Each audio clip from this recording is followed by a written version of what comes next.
Hello, everybody. Welcome to another episode of Too Much Shenanigans. I need to mute myself over here on my other screen. I am Shannon, and this is Shannon. So this week, once again, we're going to be bringing to you content that we have either watched, listened to, or read lately.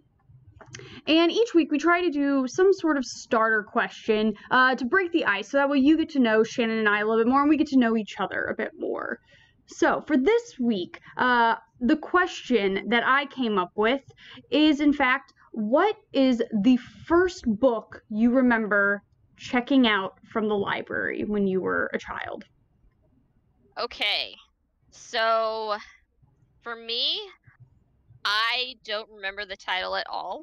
I got my first library card when I was about 3 years old. My mom, shout out to my mom for promoting early literacy for me and my brother. Some of my earliest memories are going to the library. So the first book I really remember checking out, it was paperback, and it had something to do with a worm. Like there was a worm that needed to do something. I don't believe it was like Eric Carle book. It was just like I know it had just a few words on each page because it was like a beginning reader. It was to help me learn how to read. So that is, I have no idea what the title is, but it had to do with a worm. And my mom used it to help me learn how to sound out words and to learn how to read. So, yeah, I think that I was probably about 4.5 or so when I checked that one out. I think. I don't know. So, well, it's reasonable you don't remember it. You were 4. Yeah, it was a long time ago. So, but yes, some book about a worm. Nice. Yes. And what was your first book? Yeah, so the first time I remember going to a library was probably 1st or 2nd grade. If I went before then, it's not in my memory. But it was one of the St. Louis Public Libraries, and at the time, there were these Mary Kate and Ashley mystery chapter books that existed. And there's like, I don't know if it was like a spin-off of like a TV show that was on at the time. I just remember it was Mary Kate and Ashley, and I really liked the Mary Kate and Ashley movies. And there was a Basset Hound in it. And I do not remember which one it was. I vaguely remember that there was probably like a purplish pink cover maybe. But yeah, that's the first book I remember getting, and I only remember going to the library like maybe once or twice, and then I just never went again until I started coming to the Kirkwood Library like in middle school. So yeah. Oh yeah. Yeah, it was a very those had like their brand. They had things. They had everything. Books, movies. Yes. Oh man, those two. Yeah. So that's awesome. Yes. Mary Kate and Ashley Olsen mystery about Basset Hounds. Indeed. I don't even know if you can get them at any libraries now. Like, it's probably maybe at like University City Library or some other libraries have like a huge collection. Maybe you could find it in Hoopla. I don't even know. I might have to probably look later. Just on eBay. On eBay, yeah, absolutely. Just get the whole collection. Or at your local thrift store. Yeah. Gosh, what relic? Just for nostalgia's sake, so. All right, awesome. Okay. So I don't remember the titles, but that's okay. It was a long time ago. Yeah, so for today's episode, Shannon and I decided that all of the content we're going to share with you is content that brings us some sort of comfort. And that can be, you know, just in general brings us comfort from year to year, or it could be specifically right now in COVID, needing to de-stress and needing to find some sort of comfort amidst all of the chaos that is happening. So hopefully one of these things that we suggest, you too will go out and explore, and perhaps it'll bring you comfort as well.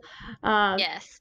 Yeah, in these difficult times, and you know, when I have a couple difficult weeks, these are the things that I turn to where I'm like, this is going to bring me comfort and make me happy, and I can always rely on it. So that's what we're going with this episode. And I love it. All right, our first thing we're going to share is going to be a book that we each read every single year. So I'll start off, And the book that I would like to talk about is Tuck Everlasting by Natalie Babbitt. For those of you who are an older audience out there, you probably either A, read this book when you were a child, if you were a child in the 70s, or if you were a child in the early 2000s, specifically 2003, that is when the movie came out, and so this book kind of had a resurgence. It featured, the girl who's Rory from Gilmore Girls. I don't remember. Yeah. This is terrible. I don't remember her name, but I don't remember her name either. Yeah, I know my personal copy of Tuck Everlasting is the movie cover copy, and I got it at a Scholastic Book Fair at my school, and I remember being in love with the movie and in love with the main character in this, and just because I was like in 4th grade at the time, and that's what you did. So, for those of you, though, who don't know what Tuck Everlasting is, it is a story about a young girl in the early 1900s who kind of lives this really sheltered life, is trapped at home, and one day she decides she's going to run away into the woods right outside her house. And when she does, she comes across a young boy who is drinking from a spring. And then when she goes to drink from that spring, he stops her and tells her, no, you can't do this. If you do, you're going to live forever. And she ends up being kidnapped by his family because they can't let the secret out about this spring. And it kind of talks about death, living forever. What does that mean? What is family? How do you make a meaningful life? There's a lot of punch within the short book. I think it's definitely less than 200 pages or something like that. Shannon, have you read this book ever before? I have. Good. So you were talking about, like, if you were a kid in the 70s, you would have read it. So I was a kid in the 90s, and I read it in 6th grade. Nice. So I believe, yeah, we were assigned it in the 6th grade, so I would have been about 11 or 12. And I honestly haven't read it again since that time, but I remember almost everything about it just because I felt like it scarred me for life. Oh, no.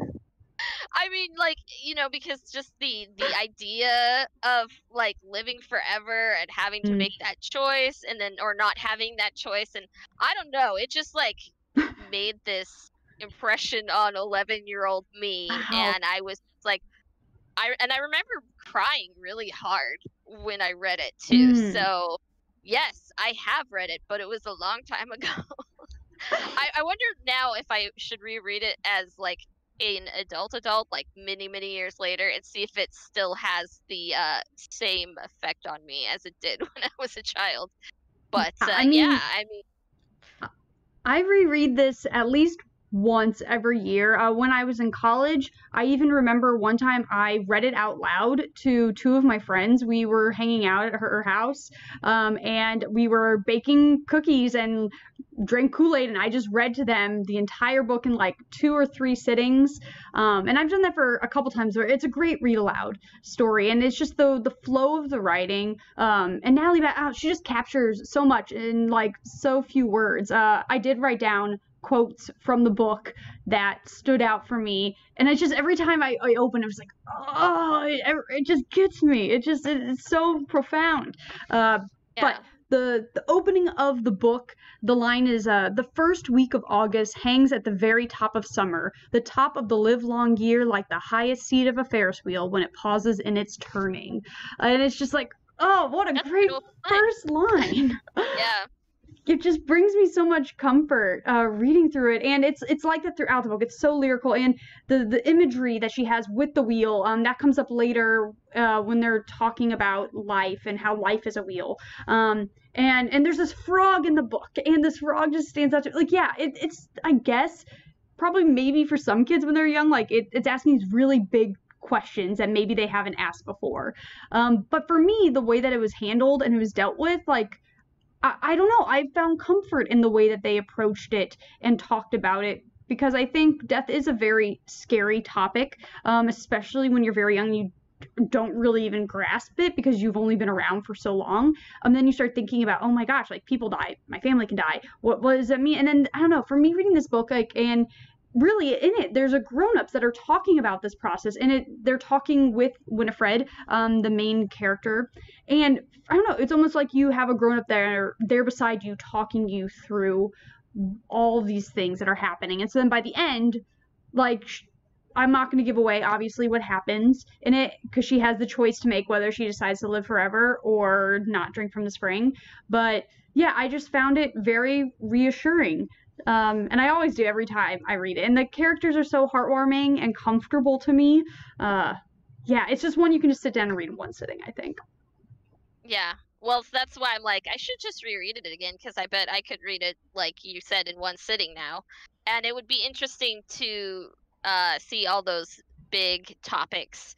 And, Yes. because, yeah, as a kid, I think, like I said, it like scarred, like I remember it because it was, all these things I hadn't thought about really Hmm. before. And as a kid, when you're thinking about, oh gosh, I'm going to get older and my parents are going to get older and everyone's going to die, like that's, as a kid, is a big thing that Yes. is really scary. And so I think now as an adult it would be interesting to reread it. And I mean, there's a reason why people still read the book. It's a classic. So of the middle grade, I think they still teach it in school. I would assume that they do. I think some I do, yeah. Yeah, I didn't see the movie. And by the way, in the comments, it's Alexis Bledel. Oh, yes. Thank you. Thank you. Yeah, Yes. the movie is also a gem in itself. It's not like the book whatsoever. It's very Hollywoodized and, romantic, which, I mean, if you are wanting that flavor, yeah, watch the movie, absolutely. The actor who plays Jesse is gorgeous. And it's just, again, even the movie itself just is so folksy, and for me, that folksy feeling is just so comforting, and I love the music and, like, the outdoor scenery in the film. Oh, gosh, yeah, it's good. And oh my Okay. gosh, there's a great end line in the movie that's not in the book. And I won't say it because I'll just make everybody go out and watch it. But it's pouring down rain, and Jesse says it, and he's just like yelling out into the rain. You'll know it when you watch it. But gosh, it gets me every single time. I'm trying not to do my impersonations right now because Yeah, I don't I want to can spoil tell. You're anything. like trying to restrain yourself. So, Yes. okay, yeah, I guess I'll have to watch the movie then. Because I sometimes I'm like, I don't watch the movie because I'm like, it'll probably just ruin the book. And and at the time, let's see, 2003, I would have been an adult, but a Hmm. very young adult. So I probably was like, not interested in seeing that right now. Totally fair. So, yeah, yeah. So now I'll have to go back and take a look at it and everything. So that's funny. I was like, I know there was a movie, but I didn't remember what year it had come out. But 2003, now I know. 2003. Yep. Gotcha. What Gotcha. a year. So, What a year. yep. Okay, Okay. but we can move on to your book, which I also have read, and I read when I was in Okay. fourth grade for a book report. So I'm excited to hear your thoughts about it. Yes. Okay. So my favorite book of all time that I reread every year is The Westing Game by Ellen Raskin. I also read this in the 6th grade. Randomly, 6th grade was apparently a very pivotal year in my literary life. At least for these Um, books. I know, with these books, yeah, for sure. And I've read it every year since then. Hmm. And what's funny is that cover you have up there, I still have my original copy from, Whoa. look at this cover. This is from Amazing. from when I was 12. Mm. Yeah. So, and it's actually held together really well considering how often I read it. Like, this is the Yeah. one I got when I was 12. So, and I love this cover so much more. But Yeah. anyway, The Westing Game, if you haven't read it before, it's a whodunit. And I love mysteries, so that's one of the reasons why I love it. But it's also a whodunit that is about family and puzzles and mistakes and redemption. And there's just like, she packs so much into this book that actually when I read it when I was 12, I didn't really understand all of it. Like, I read it and I knew that I liked it, but I didn't really get it. Like, I didn't get what was going on all the time. And so that's why, like, every time I reread it as I got older, I started understanding more and more of the mystery and the characters and what was actually going on.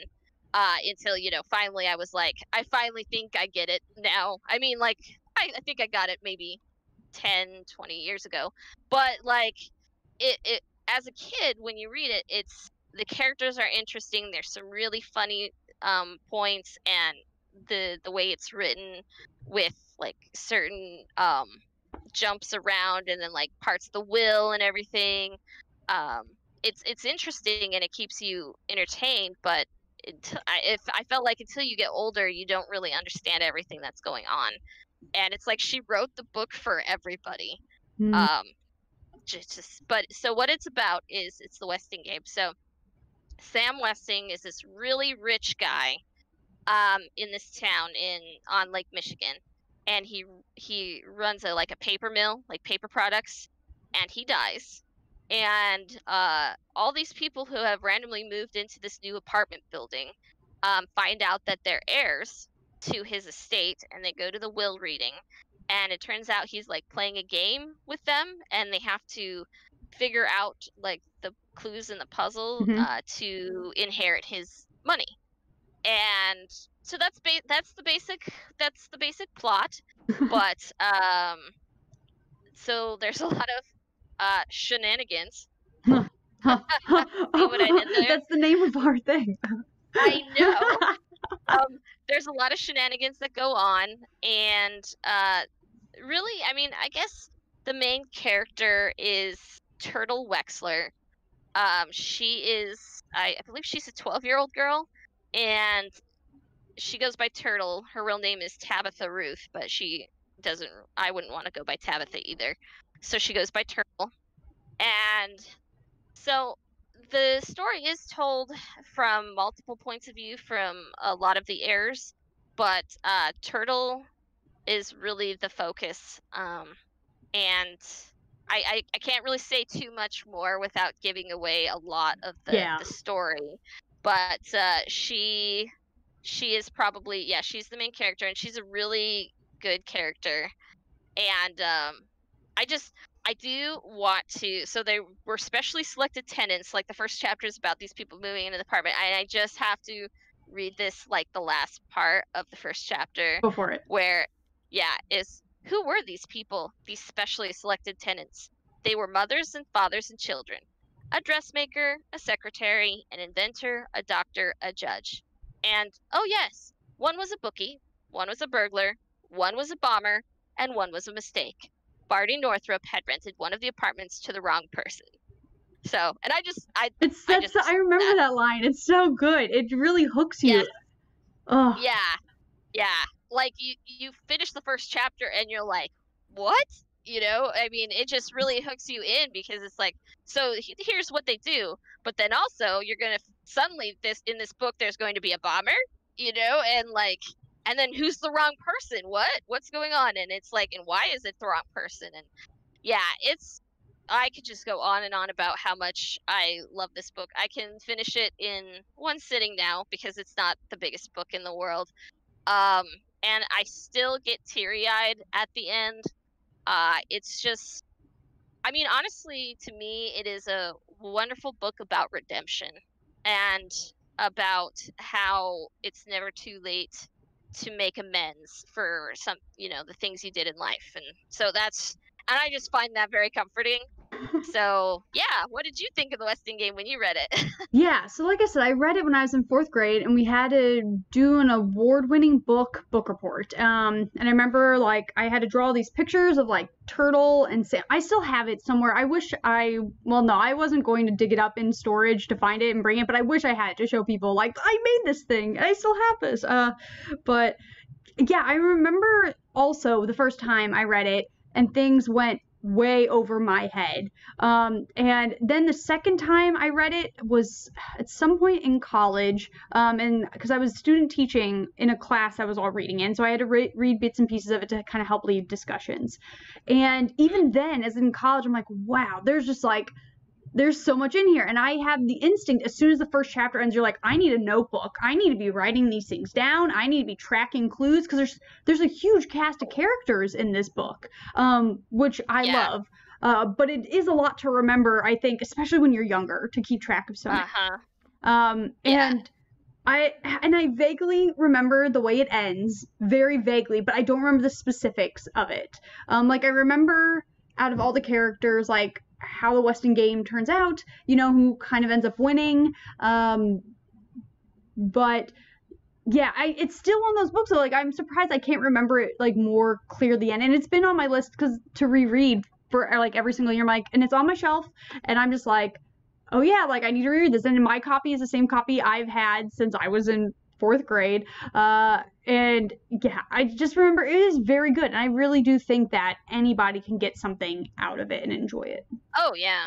And the clues are everywhere. Like, Yes. they're everywhere in the...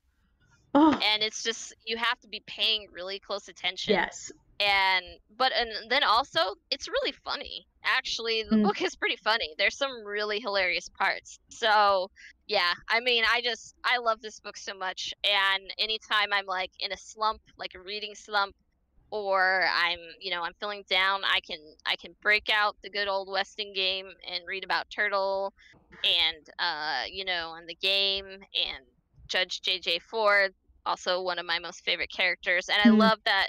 I mean, and she wrote this a while back, but Judge Ford is an African-American woman judge.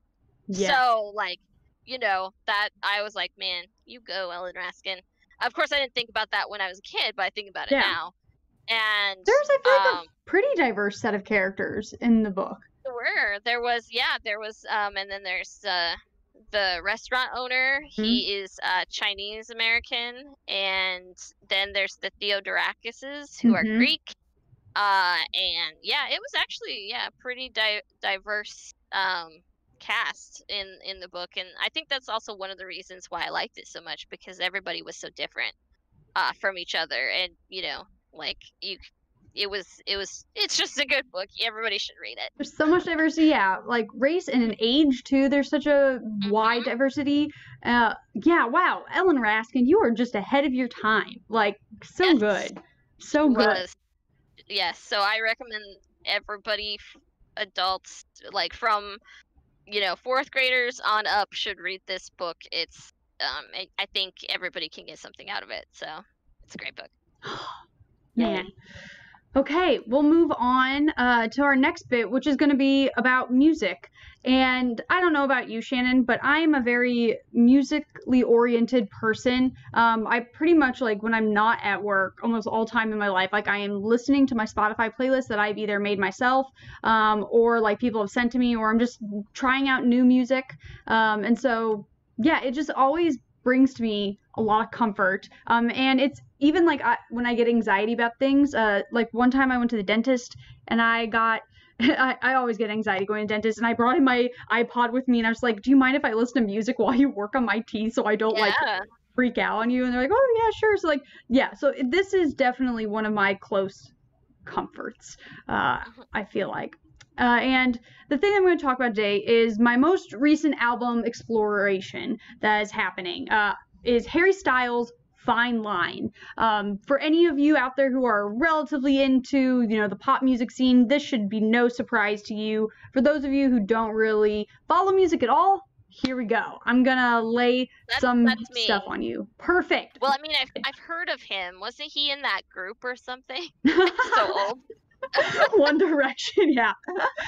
Yes. He was in One Direction, and this is his second album. His first one came out in 2017, his solo album, and this is the second that came out in December of 2019, so it's been out for less than a year. However, there's like 4 songs on here that have hit the main charts this year. Currently on the radio, you will probably hear the song Adore You a lot, or Watermelon Sugar. Those, or Lights Up, those seem to be the highest ranking ones right now. But I don't know entirely the background of this album, what inspired him to write it. Probably just, his normal music writing self. And he's phenomenal. Like, okay, so I was not really into One Direction. There was like a song or two, I'm like, okay, yeah, I recognize the song, I know the song. And like, Harry Styles' music on his own is phenomenal. I was talking to Chelsea here at work about it this past week, because she's also listening to this and loving it. And we were exchanging things. She's like, oh yeah, Stevie Nicks is a huge fan of Harry Styles. And I said, whoa, what?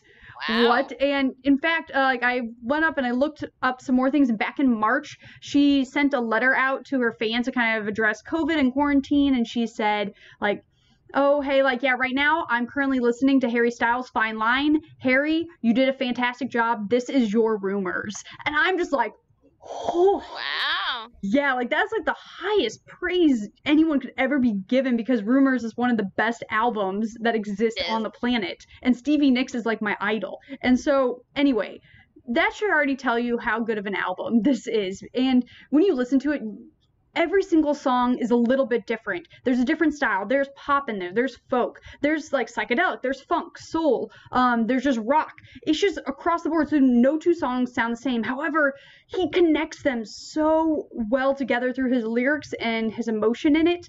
I specifically caught as I was listening this order of 3 songs that come in a row where there's lyrics that are connecting it. The first one is Cherry, and in it he has the lyric, again, I write these down. Don't call him baby, we're not talking lately, don't you call him what you used to call me. And then his next song is called Fallen, which is probably my favorite song on this album.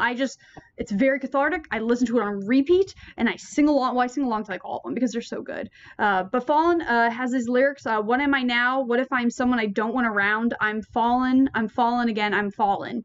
And then he comes with the next song, which is called To Be So Lonely, that connects all 3 together. Because you have a lyric in like the very first line after you finish Fallen, and then the first line is Don't blame me for falling. And it's like, oh, wow. And then you have like the second sort of stanza that starts off with Don't call me baby again. And I'm just like, Harry Styles, what are you doing? This is phenomenal.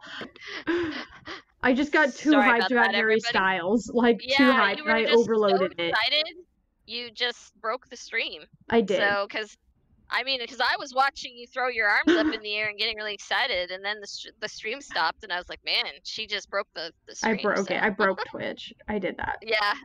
Oh, yikes. Yeah. Okay. But yeah. Well, we're back. So yeah, sorry that kind of threw you off your groove of talking about Harry Styles' album.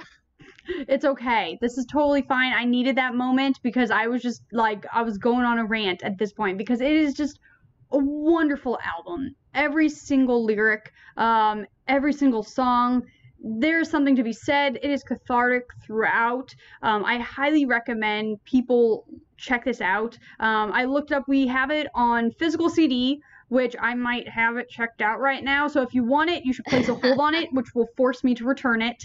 You can also obviously listen to it Spotify, YouTube, wherever else you find your music. But wow, yeah, it's just a phenomenal album. Harry Styles is doing great work. He's going to continue to do great work, I think. Or if you aren't into any of that, just go watch the extended music video for the song Adore You, which involves a made-up folktale about a boy who's born on an island and he smiles all the time and people don't like it, and he decides, I'm going to cast myself into the ocean, where he finds a fish, and instead of dying, he decides to take care of this fish. And then this is this music video, which if you've ever listened to the song, you're like, I would not imagine that being what the music video is. And they even have like a fake tourist site that they made for this made-up island in this music video that you can go to on the internet. So again, multimedia things with this music. Yeah. I love it. I love it so much. That is the thing nowadays, is having all the multimedia with your album releases, I think. So that's cool. Yes. Okay, so, but we will move on to your music so I calm down and don't break Twitch again. Okay, so my music is very different. I mean, like the one I'm talking about right now.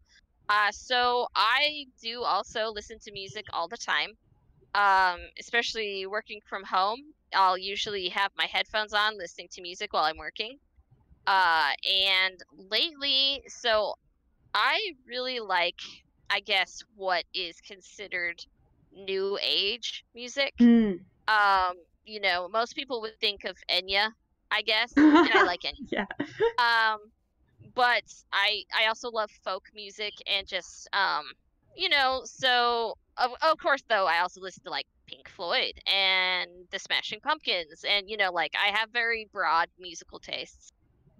But lately, what I have found soothing is, I don't know if you've ever heard of her. Her name is Loreena McKennitt.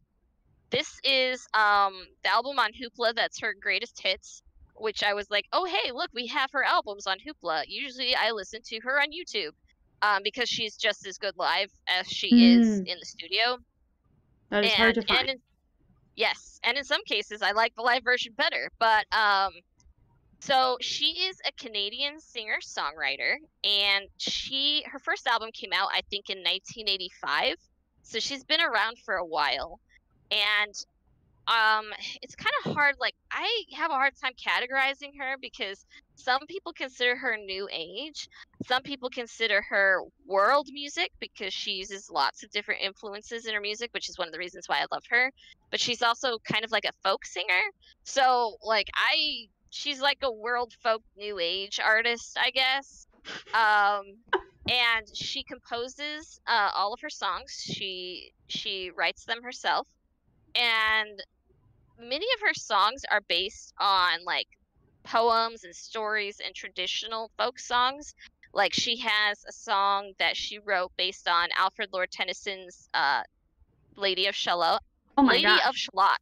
Yes. Amazing. So she wrote a song to that poem. She also has a song called Dante's Prayer that is based on Dante's Inferno. She's done songs based on Shakespeare and Dark Soul of the Night, that poem. Like she uses a lot of different influences, literary influences, which I enjoy, and think is really awesome, especially when she takes like older poems and puts them to music, and it's like perfect. So, but and she has her own label. Like she founded her own label to sell her music. And so all of her albums are produced through her own label that she owns called Quinlan Road.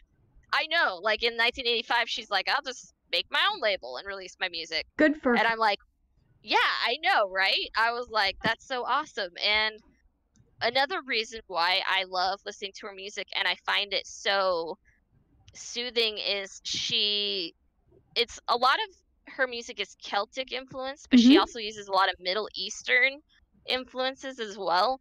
So, like, if you watch her in concert, there are so many musicians on stage because she uses instruments like the hurdy-gurdy, the oud, yes, the hurdy-gurdy. One of her songs has a hurdy-gurdy solo. Amazing. So, yeah.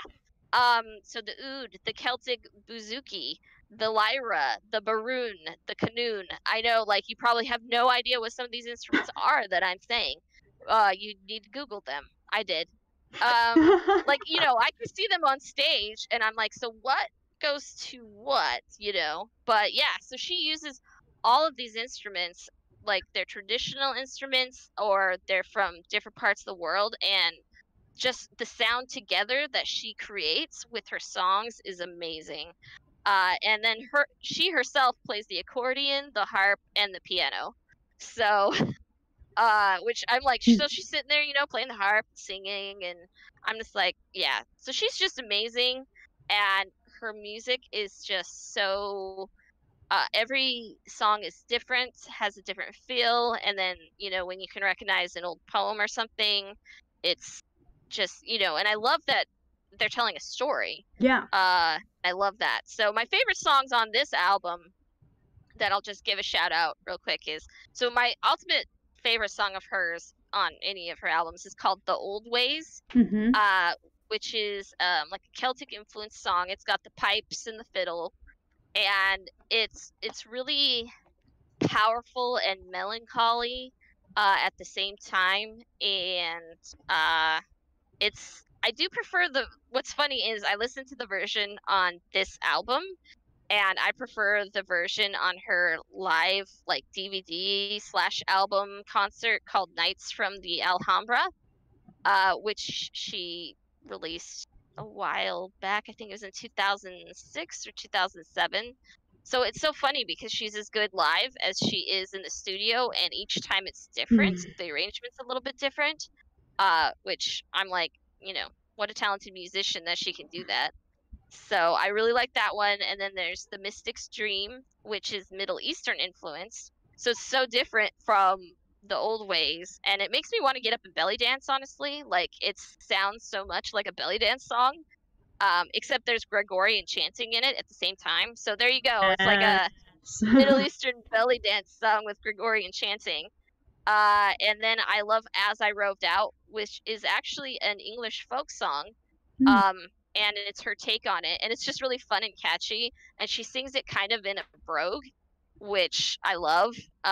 So I mean, she's Canadian, so she doesn't really have an accent, but she can sing in an accent if she wants to. So anyway, I could go on and on about how much I love Loreena McKennitt's music. But it's also really good music just to, you know, relax to. Like, I've even been able to fall asleep listening to her music. So, you know, like, I'm gonna take a nap, but I need to relax, and I pop her music on, and then, you know, you just fall asleep to the sounds of, you know, it.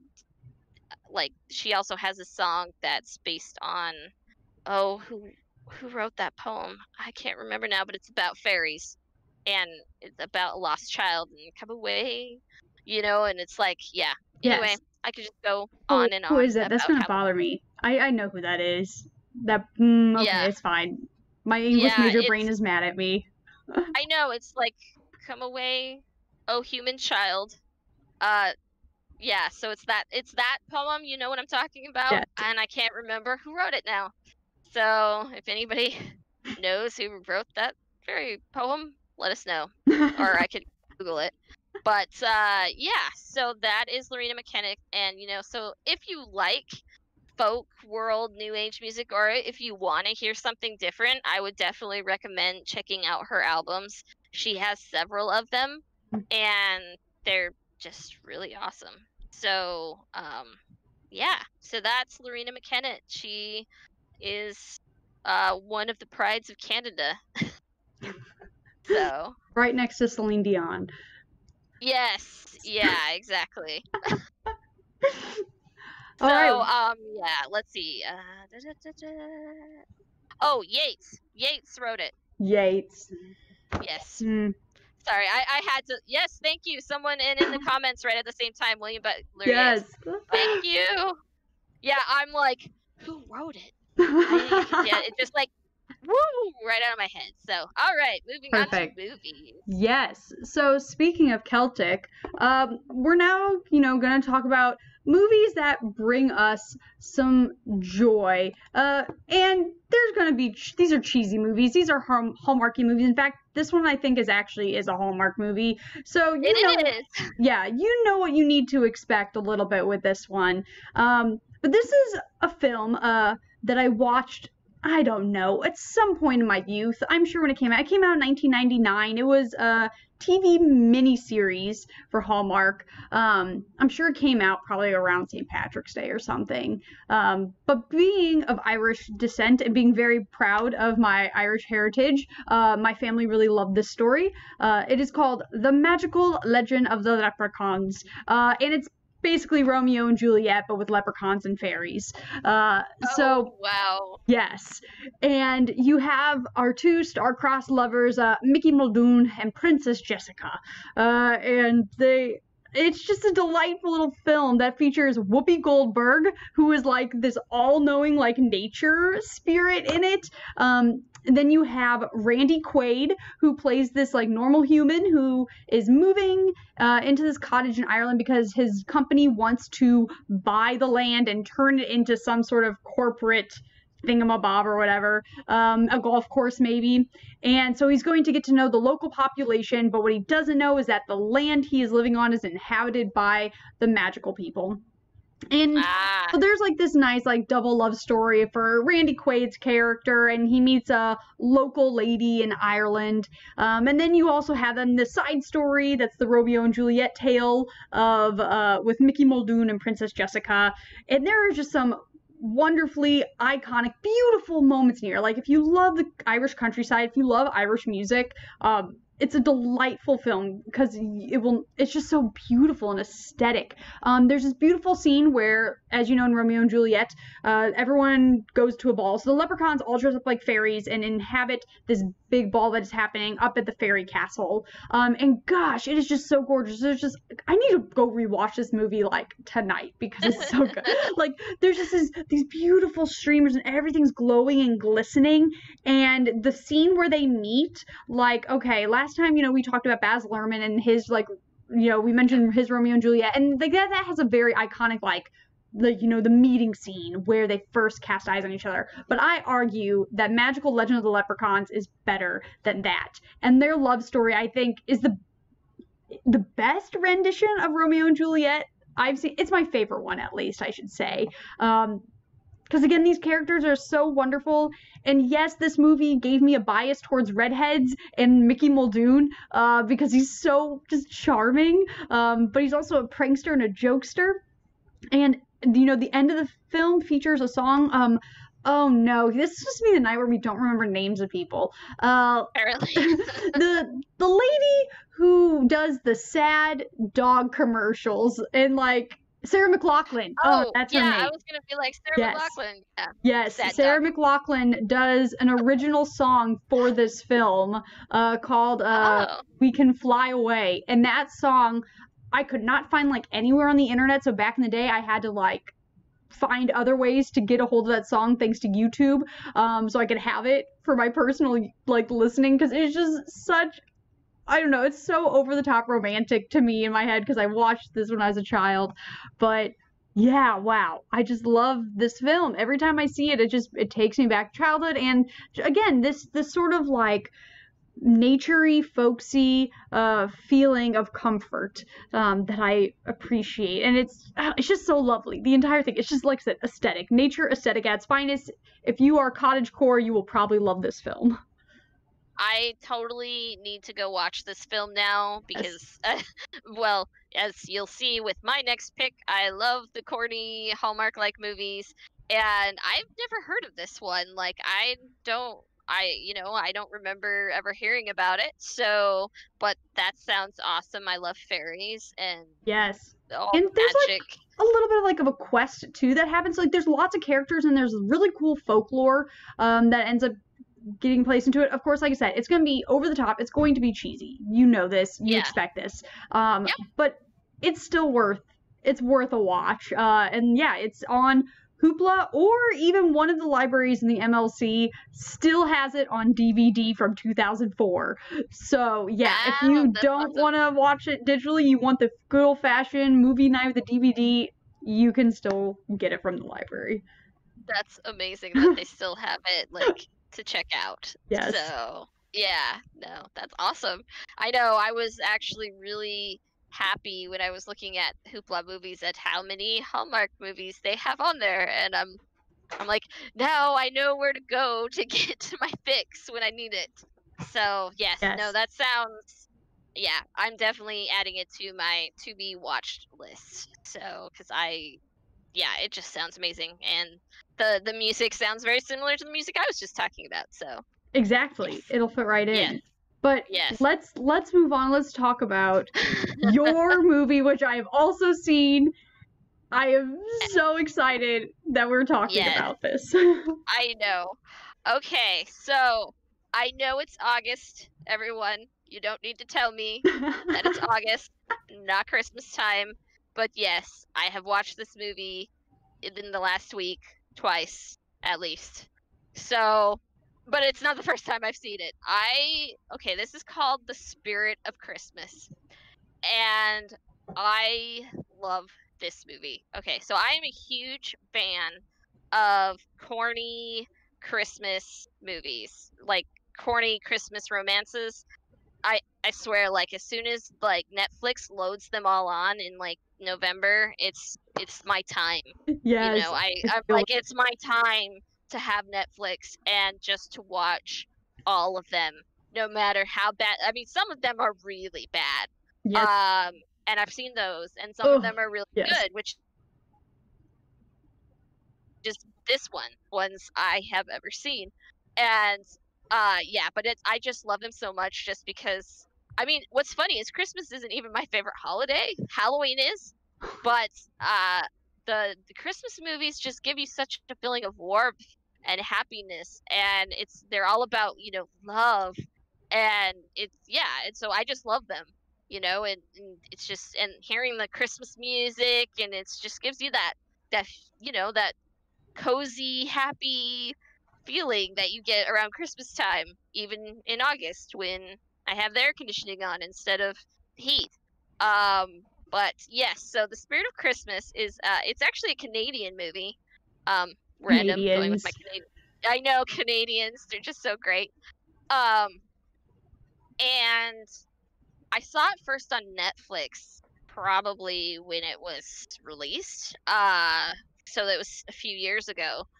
And it has pretty much everything I love in a movie. It Yes. has it's the Christmas romance, so it's got the romance.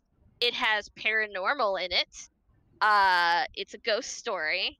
And then it also has like historical detail and everything. What else do you So need? Nothing. right? I know. And so I'm like, wow, they just decided to put everything I love into this movie. And so basically it's about Kate, who is a lawyer in Boston, and she's given the assignment to get this inn like appraised, because the old lady who owned it finally died, and her law firm is handling the the details for the trust that it is owned by now, and the Forsyth Trust. And so, but they can't get it appraised because every person they send out there leaves because it's haunted. So this inn is haunted, and so she goes down there, like she goes to the inn because she's like, okay, I'll go hold their hand. I mean, whatever, I don't believe in ghosts. And then she discovers that there really is a ghost, and his name is Daniel. And he is 95, he would be 95 years old because he was murdered in the around Christmas 1919. And he 12 days a year around Christmas, he actually becomes real. He like comes back alive. The rest of the year he's a ghost. And so it's basically them trying to figure out why this happens to him, because he has no idea. And she's like, well, this is a problem if I want to sell the inn, that I have the ghost who is here all the time, but then suddenly he becomes solid. How convenient for the story. Hey, it makes sense though. It does. It does. I don't want to reveal it. I know. Yeah, they work everything nicely in the world. Yeah, they do. They did. It's not just like random. It's not like they don't explain it. They work everything into the story. And honestly, it's actually really well acted for a Christmas romance movie. The two main characters actors are really good in their roles. And I do know the actor who plays Daniel, he is actually from Quebec. So the amount of work he put into doing an American accent when his native language is French is really impressive. That is very impressive, yeah. Yeah. I had no idea even that he spoke French. Wow, that's incredible. I started following him on Instagram after I don't blame you. I do not blame you. So like years ago, so I've been following him on Instagram and Twitter for a while. And I mean, so he's an actor in Canada. He does I think he's on a TV show, but it's a French speaking TV show, in Quebec. So I obviously haven't tracked it down. I mean, I could, I guess, watch it with subtitles, but I'm sure it wouldn't be the easiest thing to track down. Yeah, but and even the supporting characters are well acted, and they actually have personalities and kind of like story arc. Yeah, they do actually. Always, yeah, like the caretaker. Which is better than most Hallmark movies these days. Exactly. And and so yeah, I just love the movie because it's just, it's got that Christmas feeling. It's got all the stuff I love in it. It's, and there's the happy ending, and it's just, like love is a powerful force. That's basically why I like the Christmas movies. It's like love is the most powerful force in the universe, and I like, I love that. I love love. Yeah. So I mean, I could just, it's really good. If you like the Christmas romances and you haven't seen this one, you really, really need to watch it. Because it is, yeah, it's one of the best ones. ever made, in my opinion. And well, you know, and you can even watch it now. Like I said, it's August, but I am watching it because I wanted something comforting and that I knew would make me happy. And so, you know, why can't I watch a Christmas movie right now? Exactly. I know this film, when I was in college, I was working on some final paper, and I was like, okay, I'm just going to put this movie on repeat in the background until I finish writing this paper. So I probably watched through it 3 or 4 times while writing this paper in the wee hours of the morning. But it really did keep me sane. And it's such a, like, I mean, for what it is, like, you know, again, going into this genre, what to expect, like, for what it is in this genre, it is one of the best in the genre, arguably. Okay, and so this does lead me to ask the question, do you have a favorite scene in the movie? Because I certainly do. Are you talking, I know you like is it the shirtless attic scene? Is that the one you're talking about? Yes, it's hilarious. Like, I knew it. It's like, sometimes, you know, the shots, again, it's because it's a Hallmark movie, it's how it's, or a Hallmarkian-esque movie, and yeah, there's just a scene where our main character goes upstairs and who is conveniently ironing his shirt because he is corporal again, and apparently that means his clothing needs to be ironed. Oh, yeah. It's Daniel with, like, his suspenders just ironing in the attic. I'm like, wow, what a view of domesticity. Like, perfect. Yes. Yeah. Great. And it just, I love it. Oh, we get the gratuitous shirtless scene. Yes, that is like, the one allotted scene, yes, for the movie. Yeah. It just cracks me up. I love it. Yeah, it is. That's not my, it's a good scene, but it's not my favorite. Yeah, that's, but I remember you're like, wait, the movie you're talking about, you're like, is this the one with the shirtless scene in the attic? And I was like, yes, it is. My favorite scene is probably, I really like the one where he insists on watching over her while she sleeps because of something. I don't want to give away too much of the plot, but yeah, like I just think that scene is really sweet, and I just liked that scene. I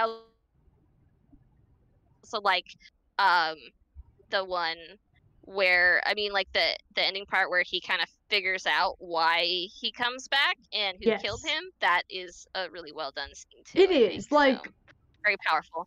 Yeah, and like we said before, you know, these movies are cheesy. It's to be expected. But this, like, it doesn't come across to me as that cheesy necessarily in the end. Like, it just, it feels like, yeah, this is the universe you have set up for us very clearly, and you have played it out. And so, yeah, it's a well done film. People should just go watch it now and be filled with Christmas cheer and joy, because we need a little bit more cheer and joy in the world these days.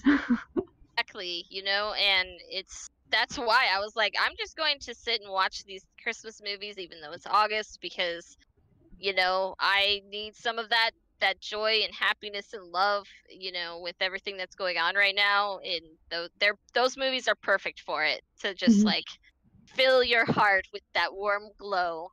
So that's, but this, for sure, this is one of my most favorites. I rewatch it at least once every Christmas. Of course, at least once. Around there. Maybe at least 3 times. Yeah, I know. Like, my husband will walk in and be like, "You're watching this again?" And I'm like, "Yes, obviously." Yeah. So, yes, I love The Spirit of Christmas. So, everyone, it's on Hoopla, so you can totally check it out on Hoopla. I actually didn't look to see if any of the libraries have a physical copy, but we might. But also, it's always on Netflix, so at least it's always on Netflix during Christmas. I'm not sure if it is during the rest of the year. I haven't looked recently, but I wouldn't be surprised if this is one of the few ones I kept up, like, year-round. Yeah, I wouldn't either, so you can always find it on Netflix as well. So, yep, that is my comfort food movie, is The Spirit of Christmas. Indeed. Yep. All right.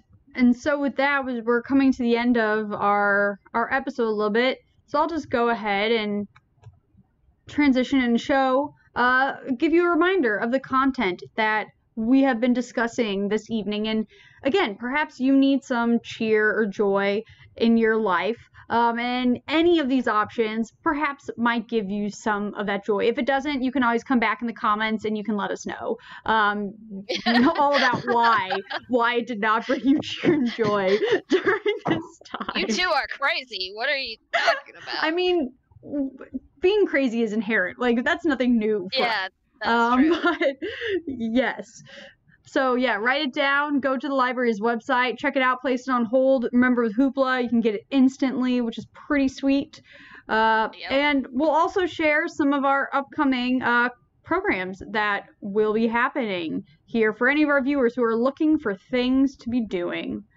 So first off, for any of our teenage viewers in our audience, we want to go ahead and we want to let you know that there's some great programming coming up. It's not up on the website yet, but keep checking over the next week. I'm sure it'll be up there pretty soon. And so for now, we're just going to feature that at the beginning of next month, we are going to be having an Animal Crossing Hangout. So pretty much you just grab your game of Animal Crossing, you come hang out in the Zoom with a bunch of other teens who are also playing Animal Crossing, and we all just chill and have a great time. And also, as you will see, you can pick up your summer reading prizes now. And that's not just for teens. That's for kids. That's for adults. Everybody can come. They can pick up their prizes finally at the library. We have certain times where we will be sitting outside for prize pickup. You can come see me. I know I'll be out there for an hour tomorrow morning at some point if you want to see my lovely face in the flesh in a mask. And you can argue about, some of these shows with me then in person if you'd like. But we also have some adult programs that will be happening pretty soon. We have a program that's talking about how do you plan a vacation in a pandemic? Where do you go? How are you safe about it? And so that's going to be happening on August 27th. If you want to hear from an actual travel agent, I believe is leading this, feel free to just sign up to get that Zoom link and you can learn. And I also found out today that at the beginning of September, there's going to be a college planning workshop. So if you or someone, either you personally will be heading to college or someone who's going to be heading to college, go ahead and send them on over to the library so that way they can learn a little bit about how to plan for these things. Which is super helpful because if you're a first-time college student and your parents haven't gone, you probably are feeling a little lost. I know that I did back in the day about, trying to figure out financial aid and all of that stuff. So that is going to be a great program for those teens out there that are close to going to college, or even for adults who are going back to school. So yeah, especially during these times. I know it's harder to get this information and to figure out what you're doing. A lot of it feels like you're on your own. So yeah, definitely feel free to join us. Or if you have other ideas for programming, needs that you have, just let us know. You can send messages, library, you can call us, whatever, and we'll totally do our best to try and always give you what you need here at KPL. Yep. And finally, as we approach the 8 o'clock hour of the evening, if for some reason you've missed out some of our previous episodes, never fear. They're all on YouTube. You can go and watch them all. You can binge watch us, for 4 hours straight and just get all the laughs of our content. If anybody out there actually ever binge watches us, please let me know because I think I will have reached the highest honor possibly I could ever achieve. Please let me know too. I was like, if anybody does that, please announce it somewhere, on our YouTube channel, on Facebook, on Twitter or Instagram or wherever, because I would really want to know too. Yes. Because that would be a great honor if somebody could sit through 4 hours of us. Right? I know. Exactly. I mean, sure, I sit through 4 hours of myself literally nonstop, but for other people that have to do that, you'd have, especially with all the times where we've broken the internet from hyping about things. Yeah. I want to know. Yeah. So, well, thank you all for joining us this evening for our 4th episode, and we don't forget to join us next month. I forgot to write down the date. It's okay. I think it's not the 3rd Wednesday, because I know there's scheduling things that are happening a lot that week, and so it ended up getting pushed to the 22nd, I believe.